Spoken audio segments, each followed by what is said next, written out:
राष्ट्रपति निर्वाचन लिएर अस्वाभाविक रूपमा विदेशी कूटनीतिज्ञको चासो बढ्दै राष्ट्रियता र स्वाभिमानको नारा दिने नेताहरू नै आन्तरिक मुद्दामा विदेशी राजदूतसँग लगातार संवादमा। राष्ट्रपतिमा उम्मेदवारीका लागि 2 दिन बाँकी रहेका बेला प्रमुख राजनैतिक दलहरू छलफलमा व्यस्त। विभिन्न विकल्पमा छलफल भइरहेको एकीकृत समाजवादीका अध्यक्ष नेपालको भनाई। अस्ट्रेलियामा अन्तर्राष्ट्रिय विद्यार्थीलाई दिँदै आएको काम सम्बन्धी नियममा हेरफेर, फुल टाइम काम गर्ने अधिकार आगामी जुनको अन्त्यबाट बन्द हुने।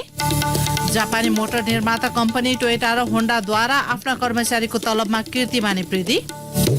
र आइसिसी विश्वकप लिग 2 का 4वटै म्याच जितेका राष्ट्रिय टोलीका खेलाडीलाई जनही 2 लाख रुपियाँ पुरस्कार दिने सरकारको घोषणा। नमस्कार, कान्तिपुर डायरीका साथमा साथी पूजनी र म पार्वता। समाचार अब विस्तारमा। सुरुमा कान्तिपुर सविस्तार। कान्तिपुर सविस्तार। राष्ट्रपतिको निर्वाचन नजिकिएसँगै छिमेकी मुलुक र शक्ति राष्ट्रहरूको चासो अप्रत्याशित रूपमा बढेको भन्दै विरोध भइरहेको छ। पछिल्ला सातामा भारतीय र चिनिया कूटनीतिज्ञले नेपालका प्रमुख दलका नेताको दैलोमा पुगेर राजनीतिक संवाद गरिरहेका छन्। आन्तरिक मामिलामा अनावश्यक चासो राखेर हस्तक्षेप गर्न खोज्ने विदेशी कूटनीतिज्ञको कदमप्रति खास गरी नेपालका प्रमुख राजनीतिक शक्तिले प्रतिवाद गर्न सकेका छैनन्। आफू अनुकूल नहुँदा राष्ट्रियता र स्वाभिमान को नारा दिने दलका नेताहरूले नै घरेलु राजनीतिक मुद्दामा बाह्य हस्तक्षेपको खुला आह्वान गरिरहेको देखाएको छ। नेपालमा राष्ट्रपति निर्वाचनलाई लिएर विभिन्न समीकरण र नामहरू बाहिर आइरहेका बेला छिमेकी मुलुकको चासो बढेको छ। पछिल्ला दिनमा नेपालका लागि चिनिया राजदूत छन् संघ राजनैतिक भेटवार्तामा सक्रिय भएका छन्। उनले बुधबार बिहान प्रधानमन्त्री पुष्पकमल दाहाललाई भेटेर पछिल्लो राजनैतिक घटनाक्रमका बारेमा छलफल गरेका थिए। त्यस लगतै नेपालका लागि भारतीय राजदूत नवीन श्रीवास्तवले पनि प्रधानमन्त्री दाहाललाई बालुवाटारमै भेटेर राष्ट्रपति चुनावका विषयमा चासो राखेका थिए। यसरी हेर्दा दुई छिमेकी मुलुकका राजदूतको नेपालको आन्तरिक मामिलामा केन्द्रित भएको छ। कुनै पनि मुलुकको सरकार परिवर्तन भएसँगै कूटनीतिक सम्बन्ध बलियो बनाउनकै लागि भए पनि शक्ति राष्ट्रहरूले भेटघाट गर्न स्वाभाविक मानिन्छ। तर कुनै पनि मुलुकको आन्तरिक विषयमा चासो राख्नु भनेको अस्वाभाविक हो। परराष्ट्र मामिला जानकार डाक्टर इन्द्र अधिकारी परराष्ट्र नीति कमजोर हुनु र आन्तरिक राजनीति शक्ति केन्द्रित हुँदै जाँदा शक्ति राष्ट्रले पकड जमाएको बताउँछिन्। उनी भन्छिन्, हामी कहाँ आन्तरिक राजनीति असैद्धान्तिक भन्दा पनि शक्ति केन्द्रित मात्रै हुन गइरहेको छ। त्यसले गर्दाखेरि पनि शक्ति राष्ट्रहरूको सामान्य भन्दा सामान्य इन्ट्रेस्टलाई पनि हेर्ने दृष्टिकोण पनि आफ्ना आफ्नै छन्। डिसिजन गर्ने कुराहरूमा आन्तरिक रूपमा एक्सरसाइज कम गर्ने, एकले अर्कोलाई आन्तरिक रूपमा सकेसम्म चेप्टाउन र दप्चाउनै खोज्ने, इको साध्न खोज्ने, विकल्पहीन भए पछाडि मात्रै समाधानतिर जाने। तर अरू शक्ति राष्ट्रहरूलाई प्रयोग गरेर नै आफ्नो हातमा शक्ति लिन्छु अथवा सत्ता लिन्छु भन्ने खालको जुन पुरानो परम्परागत प्र्याक्टिस अहिले चलिरहेको त्यो नै दुर्भाग्यपूर्ण हो कि भेटका नाममा दुई मुलुक बीचको सम्बन्ध भन्दा पनि दलीय समीकरणका बारेमा छलफल हुने गरेको छ। राष्ट्रपतिको चुनाव नजिकै गर्दा हुने गरेका यस्ता भेटले मुलुकको समग्र राजनैतिक परिस्थिति नै कमजोर बनाउने दलकै नेताहरूको भनाइ छ। एमालेका विदेश विभाग प्रमुख डाक्टर राजन भट्टराई आन्तरिक मामिलाका विषयमाथि हाबी हुन खोजे मान्य नहुने बताउँछन्। उनी भन्छन्, विशेष गरी हाम्रो आन्तरिक मामलाका विषयहरू जहाँ हामी नेपाली जनताका निर्वाचित गरेका जनप्रतिनिधिहरूका माध्यमबाट गरिने निर्णयहरूमाथि नै उहाँहरू हाबी बन्न खोजेको, उहाँहरूले आफ्नो प्रभाव दिन खोजेको,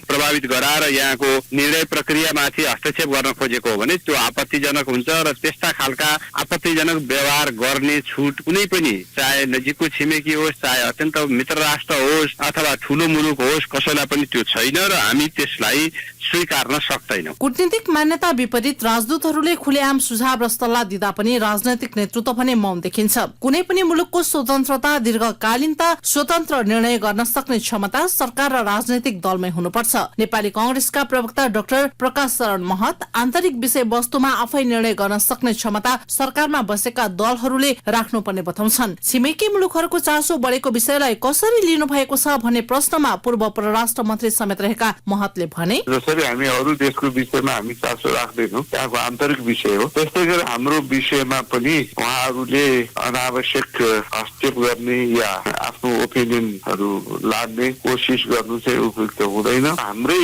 देशको नेतृत्व सजग हुनुपर्छ, निर्णय गर्न सक्षम छौँ र अरू द्विपक्षीय विषयवस्तु छ भने कुरा गरौँ भन्ने त हामी जानपर्छ। यसअघि फागुन 1 गते भारतका विदेश सचिव विनय मोहन क्वात्राले नेपालको 2 दिने भ्रमणका क्रममा प्रधानमन्त्री दाहाल, एमाले अध्यक्ष केपी ओली, कंग्रेस सभापति शेरबहादुर देउवा सहित विभिन्न पार्टीका दोस्रो तहका नेतासँग राजनैतिक संवाद गरेका थिए। क्वात्राको राजनैतिक भेटघाटबाट नेपालको राजनैतिक घटनाक्रममा भारतीय चासो प्रतिबिम्बित मात्र भएको छैन, आन्तरिक मामिलामा पटक पटक विदेशीको मुख ताक्ने नेपालका प्रमुख राजनैतिक शक्तिहरूको प्रवृत्ति मौलाउँदै गएको पुष्टि भएको छ। माओवादी केन्द्रका महासचिव देव गुरुङ सबै दलबीच सहमति र सहकारी हुन सके बाह्य शक्तिको चलखेल हुने ठाउँ नरहने दावी गर्छन्। उनले भने निषेधात्मक प्रकारको राजनीतिलाई उत्साहित गर्दै सहमति कल्चरलाई डेभलप गरौँ भनेर राष्ट्रपति निर्वाचन लगायतका जो सत्ता पक्ष र विपक्ष भनेर जुन पहिचान गरिएको छैन, साझा पदको रूपमा डिफाइन गरिएको छ भन्ने संवैधानिक पदहरू छ। त्यसरी चाहिँ संवैधानिक पदहरूमा चाहिँ साझा सहमतिमा गएर मात्रै चाहिँ बाह्य शक्ति केन्द्रलाई साँगुरो बनाउन सकिन्छ, नेपालको स्वाधीनतालाई रक्षा गर्न सकिन्छ। शक्ति राष्ट्रहरूको चलखेल र अस्वाभाविक कूटनीतिले नेपालको आन्तरिक राजनीतिलाई थप कमजोर बनाउन सक्ने चिन्ता प्रकट भइरहेका छन्। राजनीतिक तहले नै यी यस्ता विषयलाई लिएर गम्भीर हुनुपर्ने देखिन्छ। सत्ता साझेदार दल राष्ट्रिय प्रजातन्त्र पार्टीका प्रवक्ता मोहन श्रेष्ठ विगतदेखि नै सरकार बनाउने र गिराउने विषयमा विदेशी चासो रहेकाले अहिले दलहरू आफै चनाखो हुनुपर्ने बताउँछन्। सरकार बनाउन र सरकार गिराउन पनि विदेशीको साथ सहयोग, समर्थन, आशीर्वाद र हस्तक्षेप हुने गरेको विगतको तितो अनुभव छ। यो तितो अनुभवबाट पाठ सिकेर यसपटक हामीले ताजा जनादेश अनुसार विदेशीको कुनै सहयोग बिना नै नेपाली आफैले अहिलेको गठबन्धनको सरकार निर्माण गरेका हौं र यो गठबन्धन सरकार निर्माण हुनासाथ विभिन्न खाले यसलाई कसरी चाहिँ असफल बनाउन सकिन्छ भनेर फेरि पनि देशी विदेशी षड्यन्त्रहरू हुन थालेको छ। यो एकदम आपत्तिजनक हो। छिमेकी मुलुक चीन र भारत मात्र होइन, पछिल्लो समय अमेरिकी कूटनीतिज्ञहरूको पनि नेपाल भ्रमण बाक्लिएको छ। चीनिया राजदूत संघको सक्रियता र भारतीय विदेश सचिव क्वात्राको नेपाल भ्रमण अघि काठमाडौँमा अमेरिकाका 3 वरिष्ठ अधिकारी आएका थिए। छिमेकी मुलुक सहित शक्ति राष्ट्रका प्रतिनिधिले नेपालको आन्तरिक मामिलामा दखल दिने हिसाबमा राजनैतिक मन्त्रणा गरिरहेका छन्, जसको प्रतिवाद आवश्यक भइसकेको छ। अन्यथा आफू अनुकूल हुँदा विदेशीका सबै खाले चासो र दबाव स्वीकार्ने तर अन्य दलमाथि भने विदेशीसँग साँठगाँठ गरेको आरोप लगाउने नेपालका प्रमुख दलहरूको प्रवृत्ति हानिकारक बन्दै जानेछ। त्यही परिदृश्यमा आम मानिसले प्रश्न उठाइरहेका छन्, सत्ता स्वार्थका लागि मुलुकको स्वतन्त्रता र सार्वभौमिकता र आन्तरिक मामिलामा निर्णय गर्न पाउने अधिकारमाथि कुण्ठा हुने गरी विदेशीको मुख ताक्ने प्रवृत्तिबाट नेपालका खास गरी ठूला दलहरू मुक्त हुन सकेका छैनन्। रेडियो कान्तिपुरका लागि पार्वता चौधरी। कान्तिपुर सविस्तार।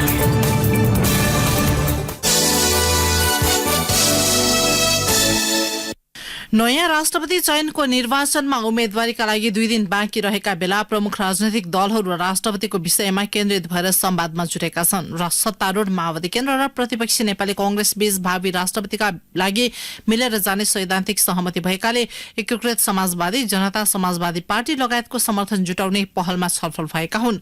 गत पुस 10 गते अघिको गठबन्धन बिउताउने सहमति सहित कंग्रेस र माओवादी केन्द्र सहमति नजिक पुगेको बताइएको छ। सम्भावित सत्ता समीकरणमा केन्द्रित भएर छलफल हुन लागेको नेताहरूले बताएका छन्। यसैबीच प्रधानमन्त्री एवं माओवादी केन्द्रका अध्यक्ष पुष्पकमल दाहाल र एकीकृत समाजवादीका अध्यक्ष माधव कुमार नेपाल बीच सिंहदरबारमा भेटघाट भएको छ। भेटपछि अध्यक्ष नेपालले राष्ट्रपति निर्वाचनका लागि विभिन्न विकल्पमा छलफल भइरहेको बताउनुभयो। यसैबीच माओवादी केन्द्र र जनता समाजवादी पार्टीका नेताहरूबीच राष्ट्रपति निर्वाचनको सन्दर्भमा भेटवार्ता भएको छ।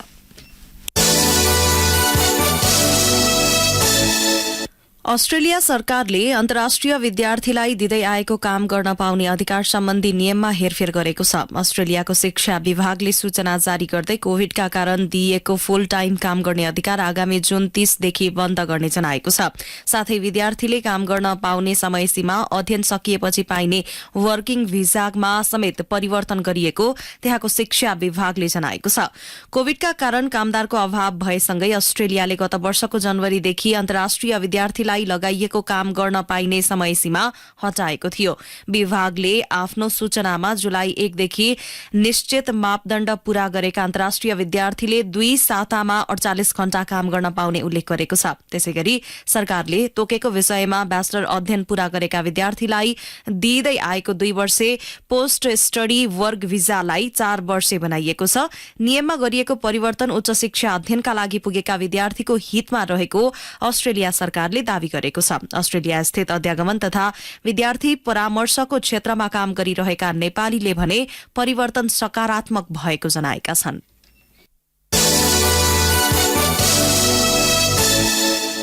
एमाले अध्यक्ष एवं पूर्व प्रधानमन्त्री केपी शर्मा ओलीले माओवादीको जनयुद्ध दिवसमा सार्वजनिक विदा दिएकोमा असन्तुष्टि जनाउनु भएको छ। फागुन 1 गतेलाई राष्ट्रिय दिवसका रूपमा मनाउने गरी सरकारी क्यालेण्डरमा राखिएको भन्दै ओलीले आपत्ति जनाउनु भएको हो।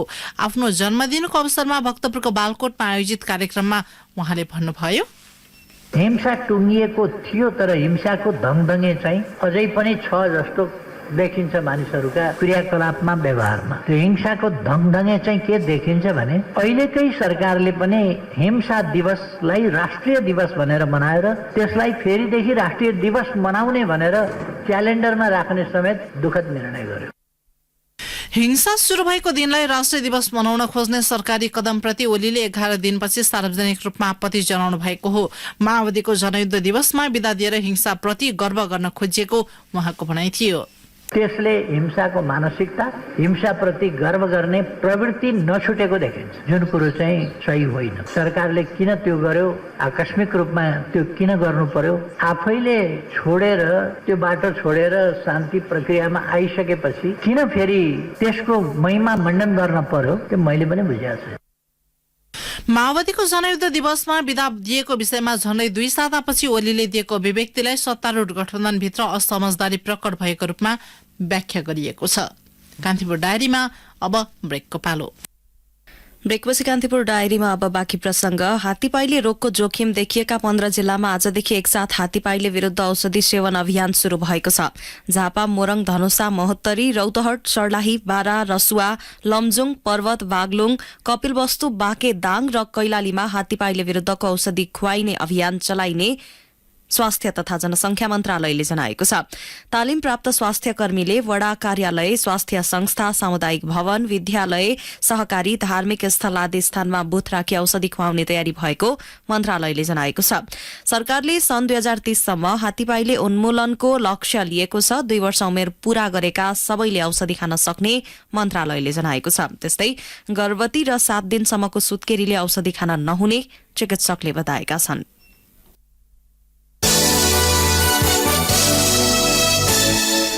संचार तथा सूचना प्रविधि मन्त्री रेखा शर्माले साइबर सुरक्षाका लागि सबै पक्ष जिम्मेवार र संवेदनशील हुनुपर्ने बताउनु भएको छ। कान्तिपुर मिडिया ग्रुपले आयोजना गरेको साइबर सुरक्षाको संवाद कार्यक्रममा बोल्दै मन्त्री शर्माले सूचना प्रविधिको व्यापक विस्तार हुँदै गए पनि त्यससँग सम्बन्धित कानूनबारे जनचेतना अझै विकसित नभएको बताउनुभयो। पछिल्लो समयमा आउँदाखेरि एउटा व्यक्तिदेखि ल्याएर सिङ्गो राज्य संयन्त्रसम्म आउन सक्ने समस्याहरूलाई कसरी यसलाई ध्यान दिने, के हो साइबर अपराध, के हो साइबर, कसरी हामीले यो हाम्रो सूचना प्रविधिलाई प्रयोग गर्दाखेरिमा के गर्नुहुन्छ र के गर्नुहुन्न भन्ने विषय पनि कतिपय अनजानवश अज्ञानतावश पनि भएका छन् हैन। हामीले हाम्रो सामाजिक सञ्जाल प्रयोग गर्दाखेरिमा हामीले के राख्ने के नराख्ने, त्यो राख्दा के हुन्छ, हाम्रो साइबर ल कहाँनिर आकर्षित हुन्छ, हाम्रो साइबर सम्बन्धी कानूनहरू के छन्, कस्ता छन्, यी विषयहरू पनि हामीलाई वास्तवमै चेतना छैन। त्यो कुरा हामीले अवार गर्न सकेकै छैनौं। सूचना प्रविधिले मानव जीवनको दैनिकी सहज बनाए पनि त्यसको प्रयोगमा चुनौती समेत थपिँदै गएको मन्त्री शर्माको भनाइ थियो। उहाँले साइबर अपराधको घटना दिनहुँ बढ्दै गएर सामाजिक हिंसाको स्वरूपमा समेत बदलाव आएको उल्लेख गर्नुभयो। सूचना तथा संचार प्रविधिको तीव्र विकाससँगै यसको प्रयोग आम जीवनशैली र मानव जीवनको आधारभूत आवश्यकता बन्न पुगेको छ। सूचना तथा संचार प्रविधिले एकातर्फ मानव जीवनका दैनिक क्रियाकलापदेखि सार्वजनिक सेवा प्रवाहलाई सजिलो बनाउँदै लगेको छ भने अर्को तर्फतिर यसको प्रयोगमा चुनौतीहरू पनि थपिँदै गएका छन्। विश्वव्यापी रूपमा ह्याकिङ, फिसिङ, मालवेयर वितरण र कम्प्युटर प्रणालीहरूमा अनाधिकृत पहुँच जस्ता समस्या बढ्दै गएका छन्। सामाजिक सञ्जालको व्यापक प्रयोगसँगै साइबर अपराधका घटना दिनानुदिन बढ्दै गएर सामाजिक हिंसाका स्वरूपमा पनि बदलाव आएको छ।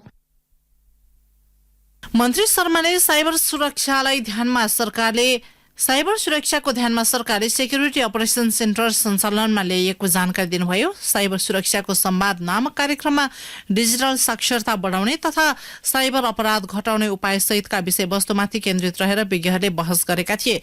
कार्यक्रमको पहिलो सत्रमा अधिक प्रयोग न्यून साक्षरता तथा दोस्रो सत्रमा बलियो पूर्वाधार र नीतिगत सुधार शीर्षकमा विज्ञहरूले अन्तर्क्रिया गरेका हुन्।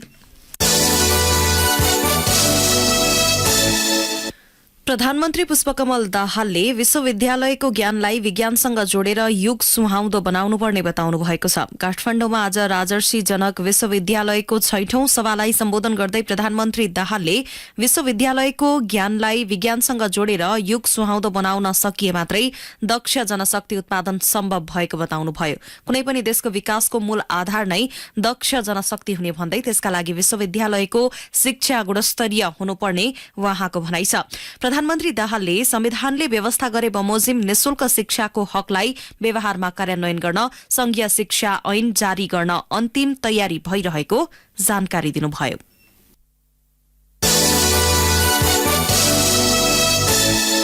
कान्तिपुर डायरीमा अब चितवन डायरीको पालो। चितवन डायरीबाट रमेश कुमार पौडेलको नमस्कार। अण्डाका लागि पालिने विकासे जातको लेयर्स कुखुरा मासुका लागि पनि बिक्री हुन थालेपछि पशु कल्याणको क्षेत्रमा क्रियाशील संस्थाले विरोध गरेका छन्। अण्डा दिएर बुढो भएका लेयर्सलाई बजारमा लोकल कुखुराको भाले भनेर मासुका लागि बेच्ने चलन छ। विभिन्न खोप दिएका कारण लेयर्स कुखुराको मासु स्वस्थकर नहुने एनिमल नेपाल संस्थाका अध्यक्ष प्रमोद शाहले बताउनुभयो। होटलहरूले लेयर्स कुखुराको मासु पकाएर लोकल कुखुराको भनी ग्राहकलाई झुक्काउने गरेको अभियान कर्मीहरू बताउँछन्। चितवनमा हिउँद याममा पनि डेंगी संक्रमित भेटिएका छन्। पानी पर्ने गर्मी याममा लामखुट्टेको टकाइका कारण हुने डेंगी रोग जाडोमा पनि देखा परेको चितवन स्वास्थ्य कार्यालयका सूचना अधिकारी राम केसीले जानकारी दिनुभयो। चितवनमा गत असारबाट देखा परेको डेंगी असोज र कार्तिक महिनामा उत्कर्षमा पुगेको थियो। चितवनमा यस आर्थिक वर्षमा हालसम्म 2294 जनामा डेंगी पुष्टि भएको छ। तीमध्ये 6 जनाको निधन भएको छ। करेन्ट लगाएर गैंडामारी खाग लगेको महिना दिन भए पनि घटनामा संलग्न परेकालाई चितवन राष्ट्रिय निकुञ्जले नियन्त्रणमा लिन सकेको छैन। गत फागुन 6मा निकुञ्जको पश्चिम क्षेत्र भुता पोस्ट नजिक खाग निकालिएको गैंडाका माउ र बच्चा एकै साथ मरेको अवस्थामा फेला परेका थिए। सो घटनाबारे छानबिन गर्न निकुञ्ज तथा वन्यजन्तु संरक्षण विभागले टोली गठन गरेको महिना दिन बितिसक्दा पनि हालसम्म प्रतिवेदन नआएको विभागका महानिर्देशक महेश्वर ढकालले बताउनुभयो। भरतपुरको बीपी कोइराला मेमोरियल क्यान्सर अस्पतालमा नेपालका सबै जिल्लाबाट उपचारका लागि आउने बिरामीको संख्या बढ्न थालेको छ। साथै भारतबाट पनि उपचार गराउन आउन थालेका छन्। अस्पतालका सूचना अधिकारी गृही नारायण महतोका अनुसार सन् 2022मा अस्पतालमा कुल 1,65,050 जना उपचारका लागि आएका थिए। तीमध्ये भारतबाट 3,520 जना आएको उहाँले जानकारी दिनुभयो। अवस्था चितवन डायरी आजलाई यति नै। रमेश कुमार पौडेल बिदा हुन्छु। नमस्कार। जिल्ला डायरीपछि कान्तिपुर डायरीमा पुनः ब्रेकको पालो। ब्रेकपछि कान्तिपुर डायरीमा अब आर्थिक समाचार। सरकारले काठमाडौँ स्थित चक्रपथको दोस्रो खण्ड कलंकीदेखि महाराजगंज सड़क विस्तारको काम अघि बढाउने पहल गरिरहेको बताएको छ। नेपाल र चीनका अधिकारीले संयुक्त रूपमा सड़क क्षेत्रको निरीक्षण गरेपछि उपप्रधान एवं भौतिक पूर्वाधार तथा यातायात मन्त्री नारायण काजी श्रेष्ठले सड़क विस्तारको कार्य अघि बढाइने बताउनुभयो। उहाँले भन्नुभयो, नेपाल सरकार र चीन सरकारको बीचमा सम्झौता भए अनुसार कलंकीदेखि मार्गन चक्रपथसम्म दोस्रो खण्ड चक्रपथ विस्तार गर्ने काम सम्पन्न गर्नु छ। कलंकीदेखि कोटेश्वरसम्मको काम सम्पन्न भइसकेको छ र यो काम अगाडि बढाउन पनि चीन सरकारले सहमति दिइसकेको छ र त्यसअनुसार काम अगाडि बढाउन हामी पहल गरिराखेका छौं। चीन सरकारको अनुदान सहायतामा विस्तार हुन लागेको सो सड़क खण्डमा 4 वर्ष अघिदेखि नै काम शुरू भए पनि अझै सकिएको छैन। चक्रपथ विस्तारको काम अघि नबढ्नुको कारणबारे अध्ययन गरी समस्याको समाधान गरिएको मन्त्री श्रेष्ठले बताउनुभयो। चीनको नेपालको लागि राजदूत ज्यू र हाम्रो बीचमा छलफल भयो। छलफल भइसकेपछि यसलाई छिटोभन्दा छिटो अगाडि बढाउने समझदारी भएको छ र त्यहाँ समस्याहरू अब के छन् त हामीले गम्भीरतापूर्वक अध्ययन गरौं भन्ने कुरामा हाम्रो मन्त्रालयले पनि त्यस सम्बन्धमा अध्ययन गर्यो थप र उहाँहरूले पनि आफ्नो पार्टबाट आफ्नो कन्सल्टेन्ट आफ्नो सबैसँग चाहिँ बुझ्नुभयो र त्यस पछाडि केही समस्याहरू जहाँ छ त्यसको समाधान हामीले निकालिसकेका छौं। चीनको तर्फबाट महामहिम राजदूतले छिटै अब हामी यो सुरु गर्छौं। जहाँ हामीले यो समस्या समाधान गरिदिनुपर्छ काम सुरु गर्नुभन्दा अगाडि भनेका छौं र सरकारले एकदम तदारुकता साथ त्यो चाहिँ हल गरेको देखिएको छ। अब हामी चाहिँ छिटै काम सुरु गर्छौं भन्नु भएको छ। मन्त्री श्रेष्ठको नेतृत्वमा काठमाडौँ महानगरपालिकाका प्रमुख बालेन शाह, नेपाल विद्युत प्राधिकरणका कार्यकारी निर्देशक कुलमान घिसिङ, नेपालका लागि चिनिया राजदूत छन सङ सहितको टोलीले चक्रपथको निरीक्षण गर्नुभएको थियो। उपप्रधान एवं अर्थमन्त्री विष्णु प्रसाद पौडेल G20 देशका अर्थमन्त्रीहरूको सम्मेलनमा सहभागी हुन भारत जानु भएको छ। अर्थमन्त्री पौडेलसँगै अर्थ मन्त्रालयको अन्तर्राष्ट्रिय आर्थिक सहायता समन्वय महाशाखा प्रमुख श्रीकृष्ण नेपाल पनि भारत जानु भएको छ। नेपाल G20 को सदस्य नरहे पनि भारतले अध्यक्षता लिएको बेला सम्मेलनमा भाग लिन नेपाललाई निमन्त्रणा गरेको थियो। G20 देशका अर्थमन्त्रीहरूको सम्मेलन फागुन 12 र 13 गते भारतको बेंगलुरुमा हुँदैछ। सम्मेलनको क्रममा मन्त्री पौडेलले भारत, चीन लगायत विभिन्न देशका समकक्षीसँग छलफल गर्ने कार्यक्रम रहेको उहाँको सचिवालयले जनाएको छ। मन्त्री पौडेल फागुन 13 गते स्वदेश फर्कनुहुनेछ। धितोपत्र बजार आज दोहोरो अंकले घटेको छ। शेयर कारोबार मापक नेप्से परिसूचक 57.74 अंकले घटेर 2022.64 बिन्दुमा कायम भएको छ। त्यस्तै ठूला कम्पनीको कारोबार मापन गर्ने सेन्सिटिभ परिसूचक 11.98 अंकले घटेर 384.36 बिन्दुमा पुगेको छ। आज नेप्से परिसूचक घटे पनि कारोबार रकम भने अघिल्लो दिनको तुलनामा बढेको छ। नेप्सेमा आज 63,26,105 किता शेयर खरिद बिक्री हुँदा 2,52,27 लाख रुपैयाँ बराबर कारोबार भएको छ। कारोबारमा आएका 13 वटै उपसमूहको परिसूचक घट्दा समग्र बजार प्रभावित बन्यो।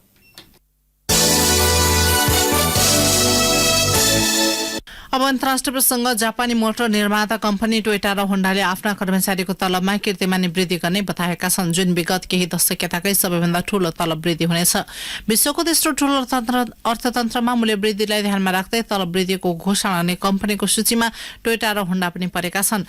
आधिकारिक तथ्याङ्क अनुसार जापानमा मुद्रास्फीति विगत 40 वर्ष यताकै उच्च स्तरमा पुगेको बीबीसीले जनाएको छ, जसका कारण त्यहाँको सरकारलाई जनताको सहयोगका लागि दबाव छ। जापानमा प्रत्येक वर्ष कम्पनीहरूले सामान्यतः तलब वृद्धिको घोषणा गर्नुअघि प्राय मार्च 15 को आसपासमा कर्मचारी युनियनसँग वार्ता गर्ने गर्दछन्, तर यसपटक कम्पनीहरूले समय अगावै तलब वृद्धिको घोषणा गरिरहेका छन्। यद्यपि कार निर्माता कम्पनी टोयोटा र होन्डाले यो वर्ष समय अगावै तलब वृद्धिको घोषणा किन गरेको भन्ने विषयमा कुनै प्रतिक्रिया दिएका छैनन्। वृद्धि भएको तलब आगामी मार्चबाट लागू हुने बताइएको छ। यस वर्षको सुरुवातमा जापानी प्रधानमन्त्री फुमियो किसिदाले नागरिकहरू मूल्य वृद्धिसँग संघर्ष गरिरहेकालाई तलब वृद्धि गर्न जापानी कम्पनीहरूलाई आग्रह गरेका थिए। फिलिपिन्सको सक्रिय ज्वालामुखी मेयोनमा गत हप्ता दुर्घटनाग्रस्त भएको विमानमा सवार 4 जनाको मृत्यु भएको फिलिपिनी अधिकारीहरूले पुष्टि गरेका छन्। उद्धारकर्ताले आज 2 फिलिपिनो पाइलट र 2 अस्ट्रेलियाली यात्रुको शव फेला परेको बताएका छन्। उद्धारमा खटिएका खोजकर्ताले गत आइतबारदेखि दुर्घटनाग्रस्त स्थानमा सो विमानको खोजी गरेका थिए। विमानको भग्नावशेष ज्वालामुखीको खाडलको करिब 300 मिटर तल भेटिएको हो। गत शनिबार मनिलाका लागि उडेको विमान केही समयमै फिलिपिन्सको सबैभन्दा सक्रिय ज्वालामुखी मध्ये एक मानिने मेयोनमा दुर्घटनामा परेको थियो। अब खेल प्रसंग। सरकारले घरौली मैदानमा आईसीसी विश्वकप लीग 2 का 4वटै म्याच जितेका राष्ट्रिय टोलीका खेलाड़ीलाई प्रति व्यक्ति 2 लाख रुपियाँ पुरस्कार दिने भएको छ। प्रधानमन्त्री निवास बालुवाटारमा विजेता खेलाड़ीलाई आज बधाई दिँदै प्रधानमन्त्री पुष्पकमल दाहालले आईसीसी विश्वकप लीग 2 का विजेता खेलाड़ीलाई प्रति व्यक्ति 2 लाख रुपियाँ पुरस्कार दिने घोषणा गर्नुभएको हो। प्रधानमन्त्री दाहालले खेलाड़ीलाई थप हौसला प्रदान गर्ने उद्देश्यले पुरस्कारको घोषणा गरिएको बताउनुभयो। फागुन 2 गतेदेखि 9 सम्म कीर्तिपुर स्थित त्रिवे क्रिकेट मैदानमा भएको लीगको 4 खेल जित्दै राष्ट्रिय क्रिकेट टोलीले इतिहास रचेको थियो। सो अवसरमा प्रधानमन्त्री दाहालले लीग 2 अन्तर्गतको यूएमा हुने सिरिजका लागि शुभकामना दिनुभयो। यूए सिरिजका लागि सिनियर क्रिकेट टोली पर्सि शनिबार त्यसतर्फ प्रस्थान गर्दैछन्। विभागीय टोली त्रिभुवन आर्मी क्लब प्रथम भद्रपुर झापा गोल्ड कप फुटबलको सेमिफाइनलमा प्रवेश गरेको छ। मेची रंगशालामा आज भएको खेलमा पाहुना टोली भुटानको ड्रुक ल्यायुल फुटबल क्लबलाई 2-0 गोल अन्तरले पराजित गर्दै आर्मी शीर्ष 4मा प्रवेश गरेको हो। आर्मीको जितमा जितेन्द्र कार्की र सुशान्त चौधरीले समान 1-1 गोल गरे। आर्मीले अब सेमिफाइनलमा पर्सि शनिबार संकटा क्लबसँग प्रतिस्पर्धा गर्नेछ। प्रतियोगिता अन्तर्गत भोलि हुने अन्तिम क्वार्टर फाइनलमा विभागीय टोली एपीएफ क्लब र बंगलादेशको काउवार्न बजार प्रगति संघ बीच प्रतिस्पर्धा हुनेछ। अन्त्यमा यस बुलेटिनका प्रमुख प्रसंग पुनः एकपटक। राष्ट्रपति निर्वाचनलाई लिएर अस्वाभाविक रूपमा विदेशी कूटनीतिज्ञको चासो बढ्दै राष्ट्रियता र स्वाभिमानको नारा दिने नेताहरू नै आन्तरिक मुद्दामा विदेशी राजदूतसँग लगातार संवादमा। राष्ट्रपतिमा उम्मेदवारीका लागि 2 दिन बाँकी रहेका बेला प्रमुख राजनैतिक दलहरू छलफलमा व्यस्त। विभिन्न विकल्पमा छलफल भइरहेको एकीकृत समाजवादीका अध्यक्ष नेपालको भनाई। अस्ट्रेलियामा अन्तर्राष्ट्रिय विद्यार्थीलाई दिँदै आएको काम सम्बन्धी नियममा हेरफेर, फुल टाइम काम गर्ने अधिकार आगामी जुनको अन्त्यबाट बन्द हुने। जापानी मोटर निर्माता कम्पनी टोयोटा र होन्डाद्वारा आफ्ना कर्मचारीको तलबमा कीर्तिमानी वृद्धि। र आईसीसी विश्वकप लिग 2 का 4वटै म्याच जितेका राष्ट्रिय टोलीका खेलाडीलाई जनहित 2 लाख रुपियाँ पुरस्कार दिने सरकारको घोषणा। हवस् त यिनै प्रसङ्गसँगै कान्तिपुर डायरीको यो बुलेटिन यही सकिन्छ। राति 8 बजे सेक्युरिटी एन्ड क्राइम डायरी हुनेछ। पुजनी र म पार्वता आज्ञा माग्छौं। नमस्कार।